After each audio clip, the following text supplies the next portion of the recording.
बिस्मिल्लाहिर्रहमानिर्रहीम। स्टूडेंट्स, आज हम केमिस्ट्री का सेकेंड ईयर केमिस्ट्री का चैप्टर 8 का सेकंड टॉपिक डिस्कस करेंगे, जो कि है नोमेनक्लेचर। नोमेनक्लेचर के अंदर हम कॉमन नेम और ट्रिवियल नेम को डिस्कस करेंगे। कॉमन नेम को अगर देखा जाए तो कॉमन नेम बेसिकली तीन वजूहात की बेस पे दिए जाते हैं। किसी भी कंपाउंड को अगर कॉमन नेम कोई सजेस्ट किया जा रहा है तो उसकी तीन वजूहात हो सकती हैं। एक उसका हिस्टोरिक बैकग्राउंड, एक उसका method of preparation, and third one जिस पर्सन ने उस कंपाउंड के ऊपर वर्क किया है, मतलब किसी ने उसको डिस्कवर किया है या फिर उसको सिंथेसाइज किया है, उस बेस पे उसको उस शख्स के नाम की बेस पे उसे नाम जो है वो दिया जा सकता है। अगर हम एग्जाम्पल में देखें तो सबसे पहले अगर हम बात करें मीथेन गैस की, तो मीथेन गैस को मार्श गैस का नाम दिया जाता है। अब मार्श गैस उसे क्यों कहा जाता है? क्योंकि जब मीथेन गैस को डिस्कवर किया गया था तो उसको मार्शी एरियाज से डिस्कवर किया गया था। इस वजह से उस एरिया की नाम की वजह से इसको नाम दे दिया गया मार्श गैस का। सिमिलरली अगर हम सेकंड एग्जांपल लें तो हम एसिटिक एसिड की बात कर सकते हैं। अब एसिटिक एसिड को एसिटिक एसिड क्यों नाम दिया गया? क्योंकि ये जो कंपाउंड है इसको नाम दिया गया विंगर की बेस पे। विंगर से कैसे दिया गया कि लैटिन में विंगर को एसिटम कहा जाता था। लैटिन में विंगर को एसिटम कहा जाता था और एसिटिक एसिड प्योर फॉर्म में हम विंगर को ही कहते हैं, तो इस वजह से उसको नाम दे दिया गया एसिटिक एसिड का। सिमिलरली पर्सन की बेस पे भी हो सकता है। बारबिटूरिक एसिड जो है वो जो है जिस पर्सन ने इसके ऊपर वर्क किया था, जिसने इसको डिस्कवर किया था, उसके नाम की बेस पे रखा गया इसका ये नाम। और डिफरेंट इस तरह से हमारे पास एग्जांपल्स जो हैं वो मौजूद हैं। सिमिलरली अगर हम बात करें फर्दर नोमेनक्लेचर की, कॉमन नेम की इनकी हम बात करें तो इसके अंदर जो हमारे पास अल्केन हैं, उन अल्केन के अंदर इनको इनकी एक न्यूमेरिक बेस पे भी नाम दिए जाते हैं। न्यूमेरिक बेस पे किस तरह से कि अगर एक कार्बन उसके अंदर मौजूद है तो उसको मीथेन कहा जाएगा। अगर जो है वो मीथेन उसको जो नाम दिया जा रहा है, 2 कार्बन है, 3 कार्बन है, तो अब 3 कार्बन है तो प्रोपेन कहा जा रहा है उसे, 5 कार्बन है तो पेंटेन कहा जा रहा है। इसी तरह से अगर 7 कार्बन है तो हेप्टेन का नाम दिया जाएगा।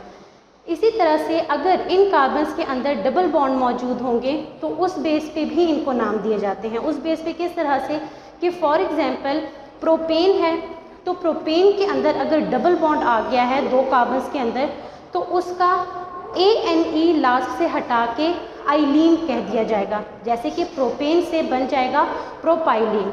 ब्यूटेन है तो ANE लास्ट वाला हटा के ब्यूटाइलीन बन जाएगा। पेंटेन है तो उसके भी ANE लास्ट वाला हटा के YLENE उसके साथ जो है वो लगा दिया जाएगा। तो इस तरह से भी कॉमन नाम दिए जा सकते हैं। नेक्स्ट अगर हम बात करें कुछ और एग्जांपल्स की, तो आपने देखा होगा, आपने क्लासिफिकेशन के अंदर ये बात पढ़ी हुई होगी कि जब हम क्लासिफिकेशन करते हैं ऑर्गेनिक कंपाउंड की, तो क्लासिफिकेशन में हम ये देखते हैं कि कुछ ऑर्गेनिक कंपाउंड स्ट्रेट चेन में होते हैं, कुछ ब्रांच फॉर्म में मौजूद होते हैं। तो स्ट्रेट के लिए N का वर्ड यूज़ किया जाता है, ब्रांच के लिए आइसो का वर्ड यूज़ किया जाता है। इसी तरह से कुछ स्पेसिफिक ब्रांच फॉर्म के लिए नियो का वर्ड भी यूज़ किया जा सकता है। अगर हम ये तो हमारे पास हो गए जी कॉमन नेम देने के मेथड की, किस तरह से और क्यों दिए जाते हैं। अगर हम बात करें डिसएडवांटेज की, तो डिसएडवांटेज हमारे पास इस कॉमन नेम देने के 3 बेसिक डिसएडवांटेज हैं। वो कौन कौन से हैं जी? सबसे पहले तो अगर हम बात करें prefix and iso and neo की, तो ये हमारे पास कम्प्लेक्स कंपाउंड के लिए ज़्यादा इन्फॉर्मेशन नहीं देते। किस तरह से इन्फॉर्मेशन नहीं देते कि अगर हम हेक्सेन के एग्जांपल देखें, आप देख सकते हैं कि हमने एग्जांपल जो है वो मेंशन की हुई है यहाँ पे हेक्सेन की। तो अगर आप आइसो हेक्सेन की बात करें, अब आइसो तो ब्रांच के लिए यूज़ होता है। अगर ब्रांच के लिए यूज़ है तो ब्रांच तो कार्बन नंबर 2 पे अगर हम मिथाइल ग्रुप लगा दें तब भी बन जाएगा, अगर 3 पे लगा दें, 4 पे लगा दें तब भी आइसो ही होगा। तो ये हमें स्ट्रक्चर के बारे में ज़्यादा डिटेल से इंफॉर्मेशन नहीं दे रहा कॉमन या फिर ट्रिवियल मेथड। तो इस वजह से ये इसका एक डिसएडवांटेज हो जाता है कि ना तो ये हमें स्ट्रक्चर के बारे में ज़्यादा डिटेल से बता रहा है और ना ही ये हमें बता रहा है कि वो जो कंपाउंड है उसमें स्पेसिफिक अरेंजमेंट जो है वो किस तरह से है।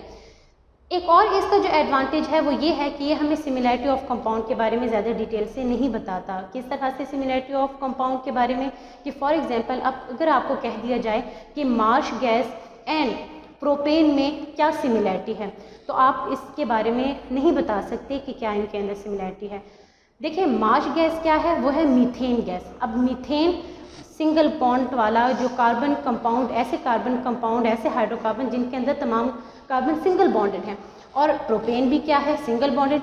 मतलब इसका क्या हुआ कि दोनों अल्कीन ग्रुप से बिलोंग करते हैं। तो क्या हमें मार्श गैस से ये पता चला? नहीं, हमें ये पता चला मीथेन के नाम से कि मीथेन और प्रोपेन दोनों जो है वो एक ही ग्रुप से लाइक कर रहे हैं। तो कॉमन या ट्रिवियल नेम हमें एटम्स या फिर आप कह सकते हैं कि कंपाउंड्स के दरमियान जो सिमिलैरिटी है उसके बारे में भी ख़ास डिटेल जो है वो नहीं देता। तो दैट्स ऑल फॉर टुडे। आज के लेक्चर में इतना ही।